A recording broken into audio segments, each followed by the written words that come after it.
હળવદની મોરબી ચોકડી નજીક સફેદ માટીની આડમાં ટ્રકમાં લઈ જવાતા ઇંગ્લિશ દારૂ અને બિયરના જથ્થાને મોરબી એલસીબીની ટીમે ઝડપી પાડ્યો છે.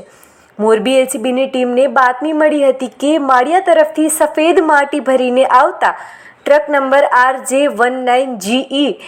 8765માં ભારતીય બનાવટનો ઇંગ્લિશ દારૂ અને બિયરનો જથ્થો છે. જે બાતમીના આધારે વોચ ગોઠવતા મોરબી ચોકડી પાસેથી માળિયા તરફથી સફેદ માટી ભરીને આવતા ટ્રક ચાલકને ઊભો રાખીને તપાસ કરતા માટીની આડમાં સંતાડેલી 707 બોટલ દારૂ જેની કિંમત ₹2,52,280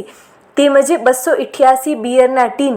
જેની કિંમત 28,000 અને ટ્રક કિંમત ₹15 લાખ મળીને કુલ ₹17,88,580નો મુદ્દામાલ જપ્ત કરીને ટ્રક ચાલક સિયારામ ઉર્ફે મુકેશ બનારામ જાટની અટકાયત કરીને હળવદ પોલીસ મથકે લઈ જઈને ગુનો નોંધીને આગળની કાર્યવાહી હાથ ધરવામાં આવી છે.